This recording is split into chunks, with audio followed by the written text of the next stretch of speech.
Hello and welcome to another anime lore and theory video.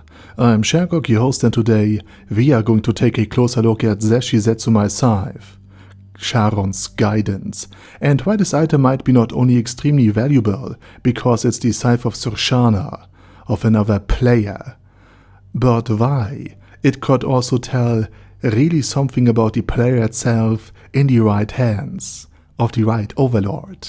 But before we're going to take a closer look at any of this, let me quickly thank my Patreons for supporting this channel, as well as a thanks to all users of the YouTube thanks function for making one-time donations. And with that said, let's get to the topic at hand. Charon's Guidance is probably one of the most powerful items in the New World, and whoever gets struck by this scythe usually meets their end. After seeing many different items in the New World that hold an almost legendary status, for example the Holy Sword Sarfalesia, wielded by Remedios Custodio, which was then easily outclassed by Einsolgon's collection of so-called worthless trash drop items, this scythe truly stands out as an item that even in Nazarick eyes must be considered as a weapon of extraordinary power, at least compared to the other things in the New World. And Charon's Guidance is valuable to Nazarick and to Ainz in many different ways. But let's go step by step. What exactly is Charon's Guidance? And why is this scythe so interesting? Well, the name Charon's Guidance comes from the ferryman of the Greek mythology Charon, making it an item designed to send opponents to the afterlife. And that alone is an epic name for a scythe. And it lives up to it. According to Zeshi, the scythe can easily destroy or slice through entire walls or floors. This makes it very clear how far above ordinary unspectacular equipment, at least from Einsolgon's perspective, this weapon truly stands. And the reason for its extraordinary power is of course that Zeshi's scythe once belonged to the death god of Slanes, Surshana himself, and the god of death was once the most powerful among the 6 players who are now worshipped as deities in the theocracy of Slanes.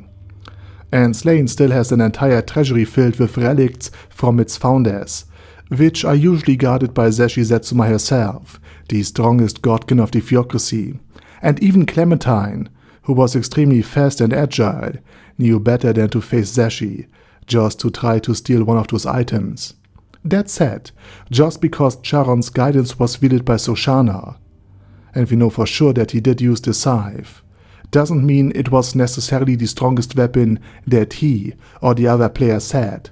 It's simply the weapon that Zeshi was able to use, or had rather chosen to use.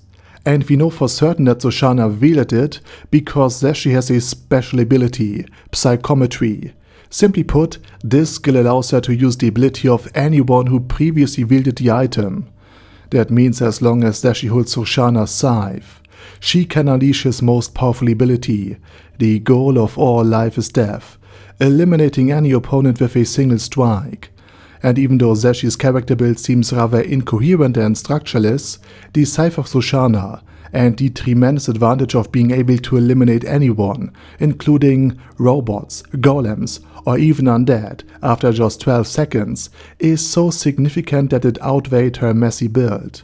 However, even Surshana's scythe has its limits. For example, Zeshi was unable to meaningfully break Tumare's defense with it. And this was likely because Zeshi is about 12 levels below Mare, and a level difference of 5. Just is usually enough to decide the victory of any given battle. So Zeshi's loss in battle against Mare cannot simply be blamed on the weakness of the scythe alone. And now let's talk about the abilities inherent to the weapon. As a truly high tier item, this scythe is not only incredibly powerful by New World standards, it also comes with a whole set of unique skills.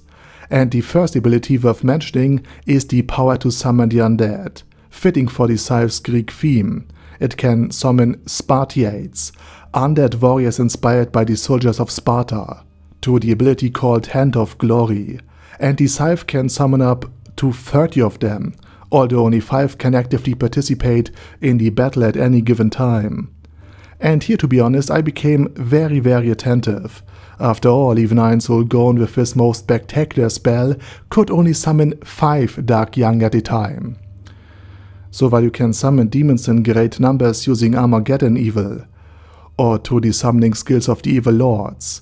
And even though the Goblin Horn can at least call forth an entire troop of soldiers, up to an entire army of several thousand men, the number of simultaneous summons from spells and skills seem to be rather limited in this regard. Be that as it may, the fact that Surshana's Scythe was equipped with a skill that could summon up to 30 undead with a cooldown of 24 hours also suggested that Surshana, just like Ainz, was able to command very large numbers of the undead. And we also know from Ainz Soul Gone that you practically have to play exactly this character build, namely a mage with a heavy focus on death magic and the undead, in order to unlock the strongest skill of the Eclipse class, the goal of all life is death. This means Surshana may have simply used these Spartiates as sheep escort troops. After all, he could summon 30 of them, and set 5 at the enemy at any given moment. In other words, just like how Ainz Soul Gone uses Death Knights via create middle tier undead, Surshana could have used 5 mid-level undead for protection, without having to sacrifice one of his normal summons. And it goes further, because the Scythe has another summoning skill, the 3rd tier spell Create Undead, which brings forth a weak undead creature. Ainz himself can summon up to 20 such weak undead using Create Low tier undead on any given day. And the Spartiates are the equivalent of creatures normally summoned with the 5th tier spell that creates undead. So liches, death knights and other undead of a similar caliber. In other words, Surshana could very quickly put a large number of troops between himself and his enemies, and if necessary, sacrifice them in order to summon more powerful beings. Zashi, however, did not do this in her fight against Mare. Instead, she used the Spartiates together with herself in close combat to put him under pressure.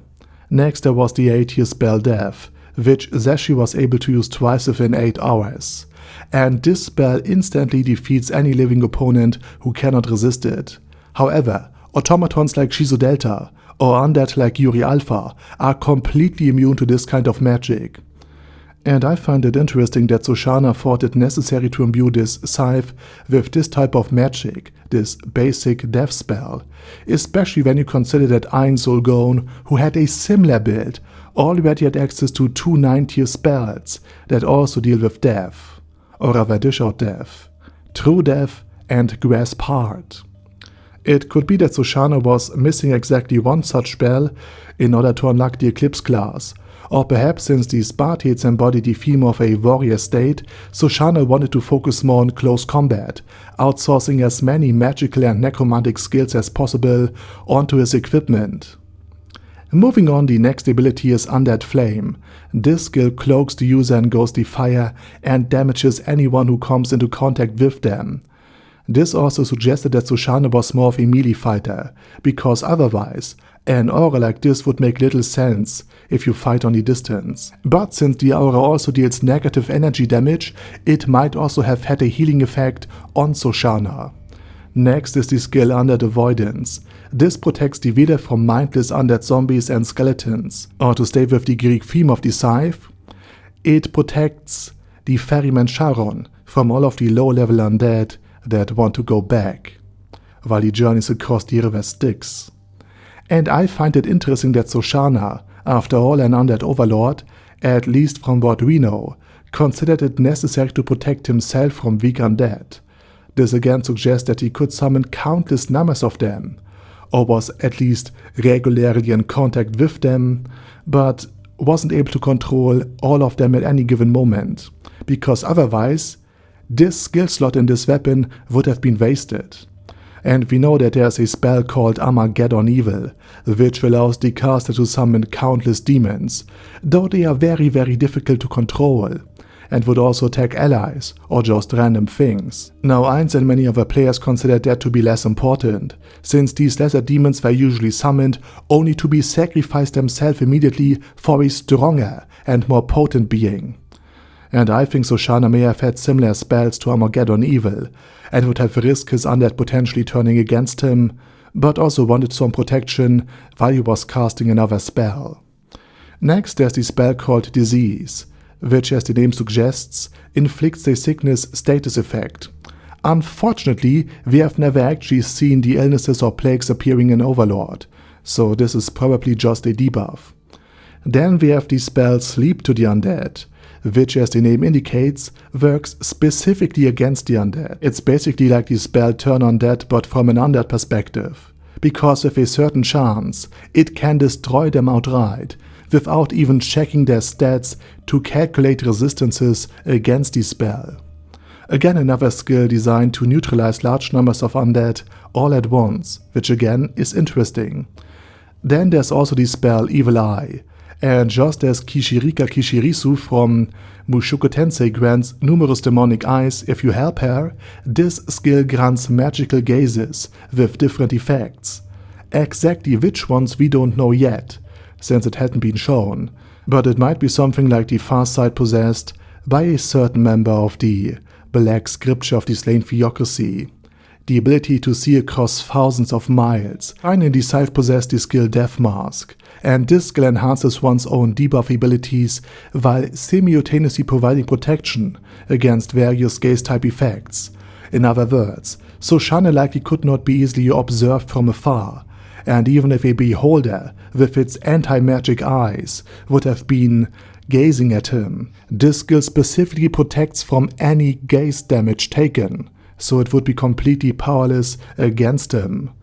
And this brings us to the fate of the Scythe, because after Zeshi Zetsumai's defeat at the hands of Mare, and especially after Pandor's Actor was dispatched to seize every single remaining valuable item from the Elven King's palace, the Scythe ended up in the possession of Ein Sulgon, and I believe that this Scythe holds an entirely different value for Eins. After all, it once belonged to Surshana. Eins already demonstrated in Volume 2 that one of the core mechanics of Yggdrasil Online was to gather information by using the Appraise item spell on practically everything. For example, he immediately learned how the Crown of Wisdom functioned, what it could do, and how to best and safely remove it from Emphyria. And so with the Scythe now being his, Ein Sulgon may for the very first time obtain a wealth and plethora of information about its former wielder, namely Surshana, and thus about the first confirmed player in the history of Overlord. In other words, he could gain insight into his character build, his strength and skills, and into the theocracy.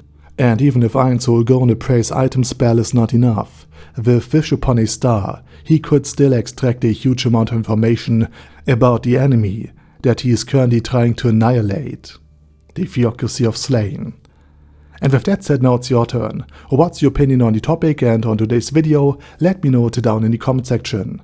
And while you type, I say thank you very much for watching, thanks to all of my Patreons for supporting this channel, and as usual, I say my special thanks to Arder Daddy Arder, ASK, Bad Girl Yee, Bad Burrito 316, Beezer, Ben C, Brandon S, Brandon D, Chrissy, Crowley0221, Sia, Crystal Prime, Dead Slime, Death is Mercy, Deathless Dragonlord, Demon Xenomorph 1987, Devin Downen, Ding Dong, Din Pep, Dragonlord Placidus Saxophone, Duckwagon, Dunkler Krieger, Dystopia, Dystopia II, Enigmatic Unicorn, Feralshivan, Guy with That Head, Hector Marino, Hoss,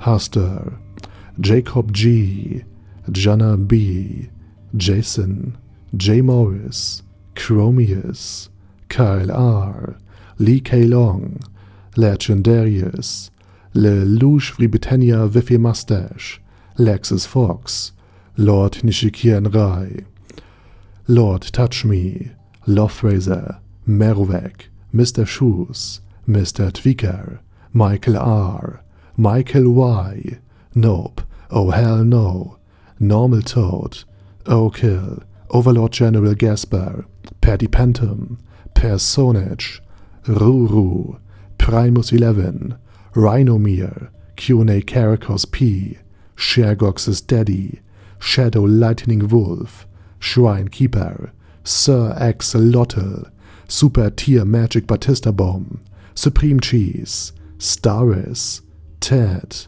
Texas Deer, The Orc Warboss, Rocket Smasher, T.E. Wang, Vash Hawkeye, Vegito27, Venture Fanatic, Wilhelm, Xenokai, and Sonagon. Thanks guys.